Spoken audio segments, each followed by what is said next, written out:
السلام عليكم ورحمة الله وبركاته. الحمد لله وكفى وسلام على عباده الذين اصطفى.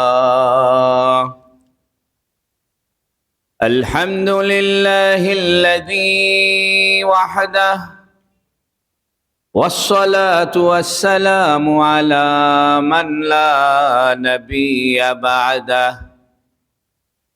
وبشانه قال جل وعلا إن الله وملائكته يصلون على النبي يا أيها الذين آمنوا صلوا عليه وسلموا تسليما. اللهم صل على محمد وعلى آل محمد كما صليت على إبراهيم وعلى آل إبراهيم إنك حميد مجيد. اللهم بارك على محمد وعلى آل محمد كما باركت على إبراهيم وعلى آل إبراهيم إنك حميد مجيد. أما بعد فقد قال جل وعلا شهر رمضان الذي أنزل فيه القرآن هدى للناس وبينات من الهدى والفرقان فمن شهد منكم الشهر فليصمه.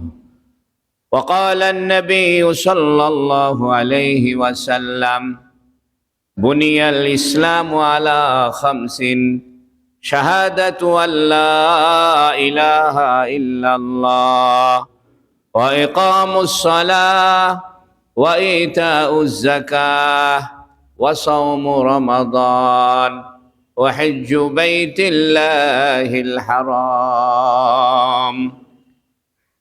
আলহামদুলিল্লাহ, আল্লাহ তাবারাকা ওয়া তাআলার বড় মেহেরবানি যে আল্লাহ রাব্বুল ইজ্জত আজকে শাবান আল মুআজ্জাম মাসের 17 তারিখ জুমার নামাজ আদায়ের উদ্দেশ্যে আল্লাহর ঘরে বসে নামাজের অপেক্ষায় থাকার তৌফিক দান করেছেন, বলুন আলহামদুলিল্লাহ।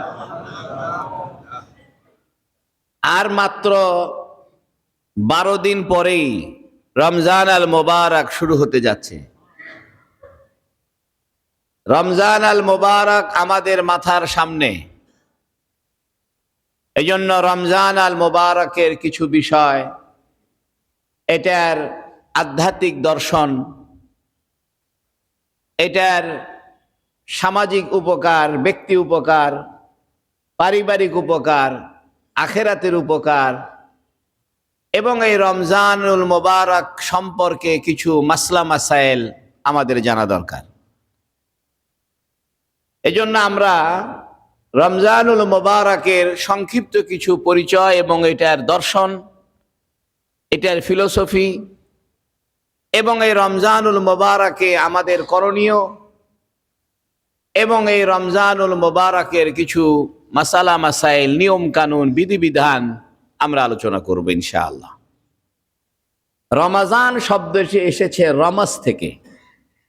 রমজ শব্দের অর্থ জ্বালিয়ে দেওয়া, পুড়িয়ে দেওয়া, অর্থাৎ কোনো কিছুকে আগুনে জ্বালিয়ে পুড়িয়ে তা বিশুদ্ধ করা, খাঁটি করা। যেমন স্বর্ণ আগুনে জ্বালিয়ে পুড়িয়ে এটাকে খাদ বের করে খাঁটি করায়। লোহা জং পড়লে এই লোহাটাকে আগুনে জ্বালিয়ে জং দূর করে। এই শব্দ থেকে এসেছে রমাদান, অর্থাৎ যে মাসে মানুষ তার আত্মাকে জ্বালিয়ে তার প্রবৃত্তি, তার খাহেসাত, তার মনের ইচ্ছা, তার মনের চাহিদা, এগুলোকে সে দমন করে, জ্বালিয়ে নিজেকে পরিশুদ্ধ করার মাস রমজান মাস। এজন্য আমরা এটা মাথার ভিতরে রাখি যে শুধু রোজা রাখলাম এটা রমজানের ইবাদত, কিন্তু এই ইবাদতের একটি অন্তর্নিহিত উদ্দেশ্য হলো আত্মশুদ্ধি। এজন্য আমরা এখন থেকেই প্রস্তুতি নিই যে রমজান মাসে আমরা নিজেকে শুদ্ধ করব। স্বর্ণ যেমন লোহায় পুড়িয়ে খাঁটি হয়, আগুনে পুড়িয়ে খাঁটি হয়, জং পড়া লোহা যেমন আগুনে জ্বালিয়ে পিটিয়ে এটাকে পরিশুদ্ধ করা হয়, খাঁটি করা হয়, ধারালো তলোয়ার তৈরি করা হয়, ঠিক একই রকম ভাবে রমজান আল মোবারকে আমরা আমাদের খাহেসাত, প্রবৃত্তি, মনের ইচ্ছা, দুনিয়াবি খাহেশ, দুনিয়ার আকর্ষণ, এটিকে জ্বালিয়ে পুড়িয়ে আমরা আমাদের আত্মকে পরিশুদ্ধ করব ইনশাআল্লাহ। রমজান কোরআনুল কারীমে আল্লাহ পাক কোন মাসের নাম উল্লেখ করেন নাই। আরবি 12টি মাসের ভিতরে শুধুমাত্র একমাত্র রমজান মাসের মাহাত্ম্য, গুরুত্ব বুঝানোর জন্য আল্লাহ পাক কোরআনুল কারীমে রমজান মাসের নামটি উল্লেখ করেছেন। আল্লাহ কি বলছেন? শাহরু রমাদান আল্লাযী উনজিলা ফীহিল কুরআন। রমজান মাসের পরিচয় আল্লাহ দিচ্ছেন যে এটা রমজান মাস, যে মাসে কোরআন অবতীর্ণ হয়েছে। সুবহানাল্লাহ। আল্লাহর বলা দরকার ছিল যে এটা রমজান মাস, যে মাসে রোজা ফরজ হয়েছে, তা বলছেন না। রমজান মাসের পরিচয় আল্লাহ রোজাকে কেন্দ্র করে দিচ্ছেন না। আল্লাহ রমজান মাসের পরিচয় দিচ্ছেন কোরআনকে কেন্দ্র করে। কি বলছেন? শাহরু রমাদান আল্লাযী উনজিলা ফীহিল কুরআন। এটা রমজান মাস, এ মাসে কোরআন অবতীর্ণ হয়েছে, এটাই রমজানের আসল পরিচয়। অর্থাৎ রমজান কোরআন নাজিলের মাস, এটা তার মৌলিক পরিচয়। এরপরে আল্লাহ কোরআনের 3টা উপকার, 3টা বৈশিষ্ট্য বলছেন। হুদাল লিন্নাস, যে কোরআন রমজান মাসে নাজিল হলো, এ কোরআনটা মানুষের জন্য হেদায়েতের কিতাব, সঠিক পথ নির্বাচনের কিতাব। সুবহানাল্লাহ। অর্থাৎ আপনি ব্যক্তি জীবনে কিভাবে চলবেন, পারিবারিক জীবন কেমন হবে, সামাজিক জীবন কেমন হবে, রাষ্ট্রীয় জীবন কেমন হবে, বিশ্বায়নের জগৎটা কেমন হবে, আন্তর্জাতিক জীবনটা কেমন হবে, এ বিষয়ে একটি গাইডলাইন, একটি পথ নির্দেশনা এ কোরআন দিবে। কোরআনের আরেকটি বৈশিষ্ট্য আল্লাহ বলছেন, ওয়াবাইনাতিম মিনাল হুদা ওয়াল ফুরকান। এই কোরআন শরীফ হেদায়েত এবং সত্য মিথ্যার পার্থক্য করবে। তাহলে কোরআনুল কারীমের পরিচয় আল্লাহ দিচ্ছেন যে এ কোরআন সমগ্র জগৎবাসীর জন্য সার্বিক পথ নির্দেশনা, সার্বিক গাইডলাইন, সার্বিক হেদায়েতের কিতাব। দুনিয়াতে কিভাবে চলবেন এবং আখেরাতে কিভাবে মুক্তি পাবেন, এটার বর্ণনা এই কোরআনে আছে। দ্বিতীয়ত আল্লাহ বলছেন হুদাল্লিন বাইয়িনাতিম মিনাল হুদা ওয়াল ফুরকান।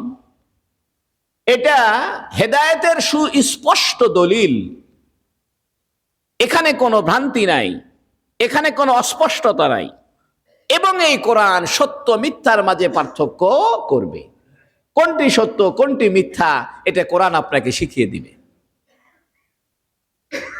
শাহরু রমাদান আল্লাযী উনজিলা ফীহিল কুরআন হুদাল লিন্নাস, 1 নাম্বার। ওয়া বাইয়িনাতিম মিনাল হুদা ওয়াল ফুরকান, এটা সুস্পষ্ট দলিল এবং সত্য মিথ্যার পার্থক্য। এই 3টা বৈশিষ্ট্য কোরআনের। কিন্তু আমাদের বড় দুঃখ কি জানেন? যে আমরা এই কোরআনটা পড়তেই শিখলাম না।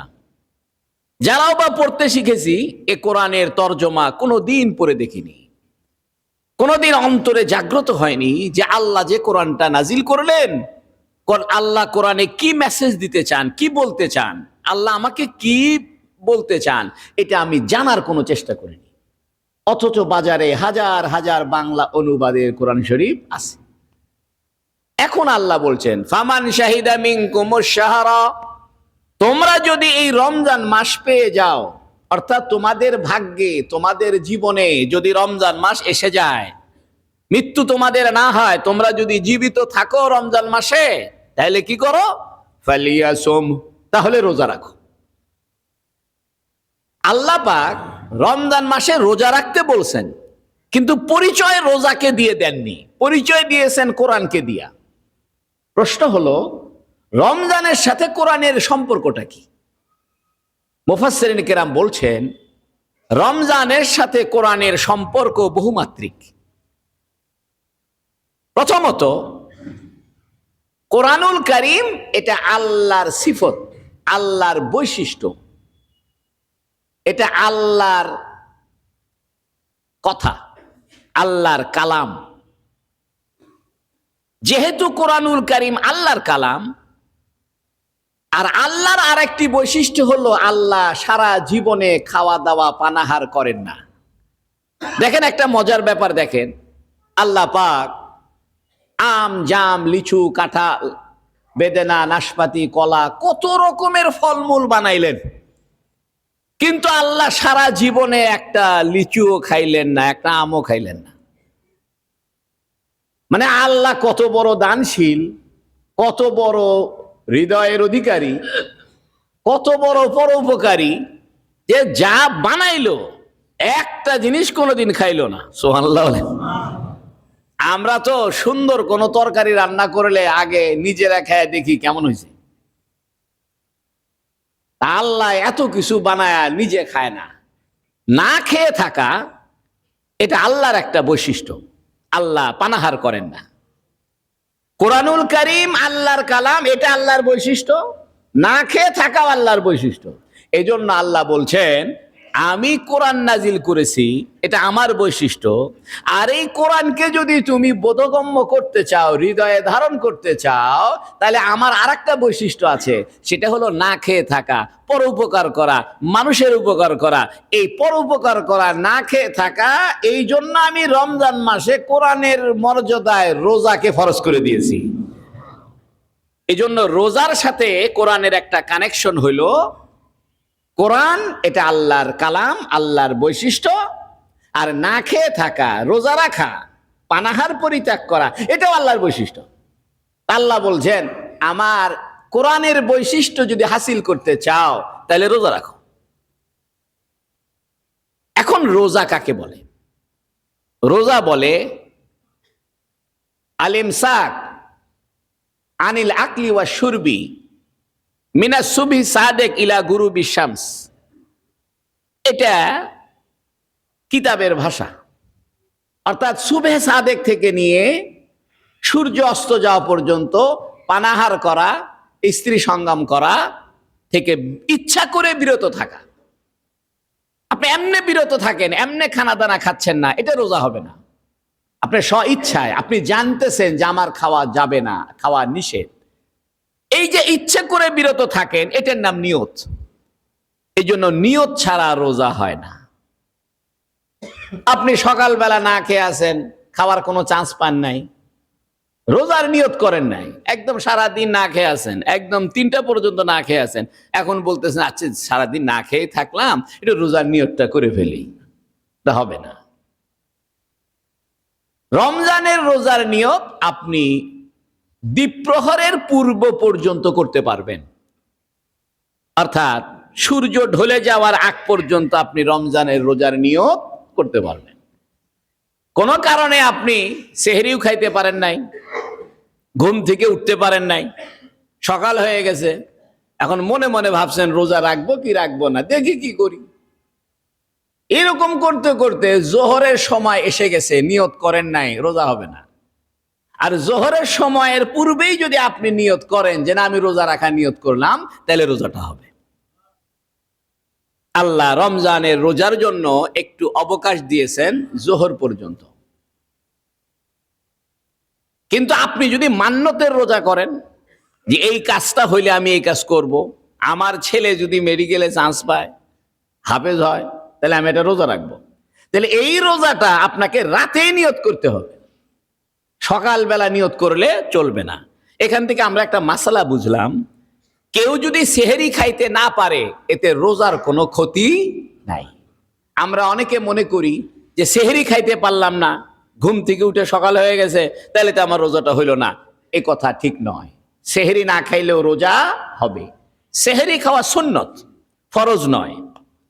আবার অনেকে করে কি, শেষ রাত্রে জাগ্রত হয়েছে, উঠে দেখে আজান দিতেছে, সে বলতেছে হাই সর্বনাশ, সেহেরি না খেলে তো রোজা হয় না, এক গ্লাস পানি খাও। যেই না পানিটা খাইছে রোজাটা নষ্ট হয়ে গেছে। যদি সে কিছুই না খেত তাহলে রোজাটা হইতো। এখন সে মনে করছে যে সেহরি না খাইলে তো রোজা হয় না, অতএব আজান দিচ্ছে তো কি হয়েছে, একটু সেহরিটা খেয়ে নি, একটু পানি খাইছে, রোজাটা নষ্ট হয়েছে। আমি রোজার মাসলা মাসাইল ইনশাআল্লাহ আগামীতে আলোচনা করব। আমি সংক্ষেপে রোজার দর্শনটা আপনাদেরকে বলতে চাই।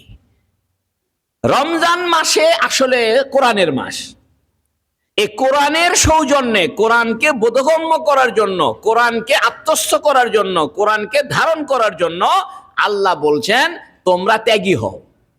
আর ত্যাগী হওয়ার অর্থ হলো রোজা রাখা। রোজা শুধু না খেয়ে থাকার নাম নয়। এই জন্য হাদিসে আছে রুব্বা সাইমিনা সুমুনা, অনেক রোজাদার রোজা রাখে, আসলে এরা না খেয়ে থাকে, এদের রোজা হচ্ছে না। রুব্বা মুসাল্লিন ইউসাল্লুনা, অনেক নামাজি নামাজ পড়ে, আসলে এদের নামাজ হচ্ছে না, এরা দাঁড়ায়া থাকে। এর অর্থ হইল আপনি যদি শুধু না খেয়ে থাকেন কিন্তু রোজার দর্শনটা, এটার শিক্ষাকে আত্মস্থ না করেন, এই শিক্ষাকে অর্জন না করেন, এই শিক্ষাকে নিজের জীবনে অ্যাপ্লাই না করেন, বাস্তবায়ন না করেন, তাহলে তো আপনি রোজাদার হইলেন না। এই জন্য ইসলামের এবাদতগুলো উদ্দেশ্য নয়, এবাদতের দর্শনটা উদ্দেশ্য। এবাদতের যে ফলাফল, এটার যে শিক্ষা, এটা উদ্দেশ্য। তবে আপনি আবার এটা বলিয়েন না যে আমি শুধু উদ্দেশ্য হাসিল করব, রোজা রাখবো না, অর্থাৎ সারা জীবন খালি মানুষকে দান খয়রাত করব, ত্যাগী হব, কিন্তু রোজা রাখবো না, তা হবে না। আপনাকে প্রশিক্ষণও নিতে হবে, প্রশিক্ষণ বাস্তবায়ন করতে হবে। আপনি শুধু প্রশিক্ষণ নিলেন, কম্পিউটার কিভাবে চালাইতে হয় শিখলেন, কিন্তু পরবর্তীতে এটা আর ব্যবহার করলেন না, এটা আপনি নিজের জীবনে কাজে লাগাইলেন না, তাহলে তো কোনো লাভ নাই। তো ইসলামের ইবাদতগুলো একটা প্রশিক্ষণ, আধ্যাত্মিক প্রশিক্ষণ, মানুষের জীবন আচারের প্রশিক্ষণ, মানুষের সামাজিকতার প্রশিক্ষণ, মানুষের সার্বিক জীবনের প্রশিক্ষণ। এই জন্য নবী আলাইহিস সালাম বলছেন শুধু না খেয়ে থাকলে তো রোজাদার হয় না। রোজাদার কে হয়? রোজাদার ওই ব্যক্তি হয় যে তার আত্মাকে, প্রবৃত্তিকে, নিজের খাহেসাতকে, মনের ইচ্ছাগুলোকে কন্ট্রোল করতে পেরেছে, এটাকে পরিচর্যা করতে পেরেছে, এটাকে পরিশুদ্ধ করতে পেরেছে। আসেন, রমজান মাস আসলে কোরআনের মাস। তো কোরআনের মাসের সাথে রোজা কেন দিল? বলছে দেখো, এক নাম্বার তো কোরআন আল্লাহর বিশেষ বৈশিষ্ট্য, রোজা রাখাও আল্লাহর বৈশিষ্ট্য। এই জন্য হাদিস শরীফে আছে আস-সাওমুলি ওয়া আনা আজিজি বি, রোজা আমার জন্য, অর্থাৎ আমার বৈশিষ্ট্য, সে কারণে রোজার পুরস্কার আমি নিজের হাতে দিব। সুবহানাল্লাহ বলেন। নামাজের পুরস্কার আল্লাহ নিজে হাতে দিবেন না, যাকাতের পুরস্কার আল্লাহ নিজের হাতে দিবেন না, শুধু রমজানের রোজার পুরস্কার আল্লাহ নিজে দিবেন। কারণ রোজাটা কার বৈশিষ্ট্য? আপনি যদি রোজা রাখেন আর মনে মনে বলেন যে আল্লাহ খায় না, আমিও খাই না, আল্লাহর ভাবে ভাব ধরছি, মনে রাখবেন আল্লাহর কিছু রং আছে। কোরআন শরীফে আল্লাহ বলছেন সিবগাতাল্লাহ ওয়া মান আহসানু মিনাল্লাহি সিবগাহ, তোমরা আল্লাহর রঙে রঙিন হও। আল্লাহর রঙের চাইতে উত্তম রং আর কি হতে পারে? আল্লাহর রং কি সাদা, কালো, নীল, হলুদ, সবুজ? আল্লাহর তো রং নাই, আল্লাহর তো সৃষ্টির বৈশিষ্ট্য থেকে মুক্ত। কিন্তু আল্লাহ কোরআনের রঙের কথা কেন বলছেন? এই জন্য বলছেন যে আল্লাহর কিছু বৈশিষ্ট্য আছে, আল্লাহর একটা বৈশিষ্ট্য হলো আল্লাহ দানশীল। এত বড় দানশীল, সারা জীবন মানুষকে দিয়েই গেল। ফিরি ফিরি পানি দিল, ফিরি ফিরি অক্সিজেন দিল, গাছপালা, তরু লতা, চন্দ্র সূর্য যা কিছু বানাইছে এগুলো কি আল্লাহর কামে লাগে না আমাদের কাজে লাগে? গাছপালা, চন্দ্র সূর্য এগুলো ছাড়া আমরা বাঁচবো না। পৃথিবীর সমস্ত গাছ মারা গেলে আমাদের বিপদ, সমস্ত গরু মারা গেলে আমাদের সমস্যা, সমস্ত মুরগি মারা গেলে আমাদের সমস্যা। আমরা সবাই মারা গেলে গরু মুরগি এদের কোনো সমস্যা আছে? আমরা সবাই মরে যাই, মুরগির কোনো টেনশন নাই। কিন্তু মুরগি সব যদি মারা যায় আমাদের সমস্যা আছে। এর মানে হলো সব কিছু বানায় রাখছে আল্লাহ কাদের জন্য? আমাদের জন্য। আল্লাহ বড় দানশীল, এই জন্য সমস্ত নবীরা দানশীল। মনে রাখবেন, নবীদের ভিতরে আল্লাহর কিছু বিশেষ বৈশিষ্ট্য কাজ করে, আর এই বিশেষ বৈশিষ্ট্য যাদের ভিতরে কাজ করে এদেরকে বলে আল্লাহর খলিফা। আল্লাহর একটা বৈশিষ্ট্য হলো আল্লাহ দানশীল। যখন কোনো মানুষ দানশীল হয় সে আল্লাহর রঙে রঙিন হয়। আল্লাহর একটা বৈশিষ্ট্য আল্লাহ ত্যাগী, আল্লাহ নিজে ভোগ করে না, মানুষকে দিয়ে দেয়।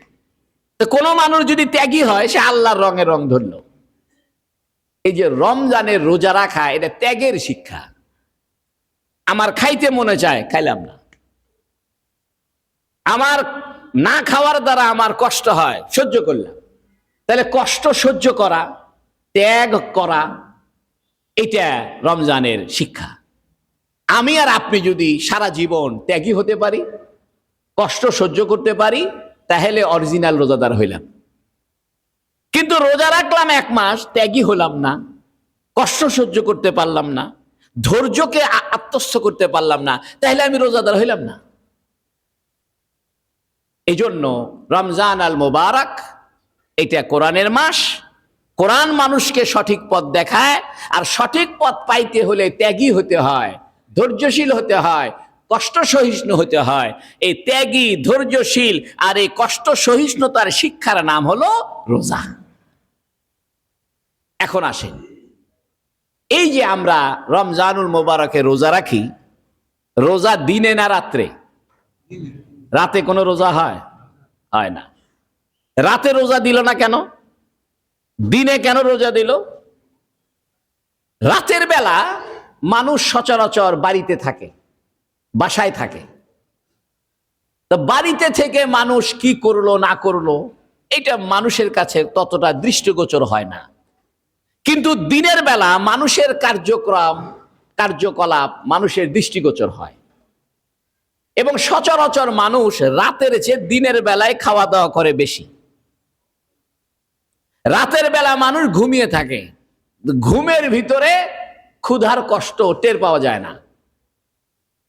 এই জন্য আল্লাহ পাক দিনের বেলা রোজা দিয়েছেন, যেহেতু মানুষ সচরাচর সকালবেলা নাস্তা করে, দুপুরে খাওয়া দাওয়া করে, বিকালে আবার চা খায়, রাতের বেলা একবার খায়। এবং রাতের বেলার নবী আলাইহিস সালামও অল্প খাইতেন রাতে, সাহাবায়ে কেরামও রাতের বেলা অল্প খাইতেন। ডাক্তার সাহেবরা বলে রাতে কি খান? অল্প খান। কারণ রাতে অল্প খায় আপনি শুয়ে পড়লে এটা হজম হইতে সময় বেশি লাগবে, বেশি খাইলে। তো অল্প খান, তাড়াতাড়ি হজম হবে। এই জন্য নবী আলাইহিস সালাম রাতের শুরুতে খানা খাইতেন, মাগরিবের পরপরই খানা খাইতেন। এই জন্য এশার নামাজকে এশা এই জন্য বলে, এশা শব্দের অর্থ রাতের খাবার। যেমন কেউ যে আরবিতে বলে আশাইতু, মানে আমি রাতের খাবার খেয়েছি। এই রাতের খাবারকে বলে আশা, আর এই রাতের খাবারের সময়কে বলে এশা। যদি আইনের উপর জবর দেন আশা, তাহলে হবে রাতের খাবার। আর আইনের নিচে যদি জের দেন এশা, তাহলে হবে রাতের খাবারের সময়। এই জন্য সাহাবায়ে কেরাম রাতের খাবার খেয়ে এশার নামাজ পড়তেন। আমি বুঝাইতে যাচ্ছি, রাতের বেলা খাবারের প্রয়োজন কম। রাতের বেলা আপনি খাইলেন কি খাইলেন না কেউ জানলো না, কেউ দেখলো না। দিনের বেলা খাবারের চাহিদা বেশি, দিনের বেলা পিপাসা লাগে বেশি। আল্লাহ বলতেছে যে এটা দিনের বেলা তোমার দরকার বেশি, খাওয়ার চাহিদাও বেশি, পিপাসার চাহিদাও বেশি। এই সময়টাকে তুমি আমার জন্য ত্যাগ করে দাও। সুবহানাল্লাহ বলেন। রমজানুল মোবারক আমাদের সামনে এসেছে। আমরা রমজানের রোজার দর্শন, ফিলোসফি, এটা আমরা আলোচনা করেছি। আরেকটি কথা মনে রাখেন, রমজানের রোজা যেমন আপনাকে আমাকে পরিশুদ্ধ করবে, আমাকে আপনাকে ত্যাগী বানাবে, পাশাপাশি নবী আলাইহিস সালাম বলছেন যে তোমরা রমজান মাসে যদি কাউকে একটা খেজুর দিয়েও ইফতারি করাও, পূর্ণ রোজার সওয়াব আল্লাহ তোমাকে দিয়ে দিবে। এর মানে হলো তুমি না খেয়ে আরেকজনকে খাওয়াও। নবী আলাইহিস সালাম বলছেন তুমি যদি কাউকে এক গ্লাস পানি নয়, এক ঢোক পানি দিয়েও কাউকে ইফতার করাও, তাহলে তোমার রোজার কোনো ক্ষতিও হবে না। যে তোমার দ্বারা ইফতারি করলো, তোমার পানি নিয়ে ইফতার করলো, তার রোজারও কোনো ক্ষতি হবে না। সেও পূর্ণ রোজার সওয়াব পাবে, তুমিও পূর্ণ রোজার সওয়াব পাবে। এর অর্থ হলো রমজান মাসের শিক্ষা হলো তুমি খাও না, আরেকজনকে খাওয়াও। তুমি না খেয়ে থাকো আর ইফতার করো, সেহরি খাওয়াও, মানুষকে খাওয়াও। এই জন্য আল্লাহর নবী সাল্লাল্লাহু আলাইহি সাল্লাম বলেছেন রমজান মাসে তুমি যদি 1 টাকা দান করো, অন্য মাসে 70 টাকা দান করা সওয়াব হবে। রমজান মাসে তুমি যদি একটা নফল ইবাদত করো, অন্য মাসে ফরজ ইবাদতের সওয়াব হবে।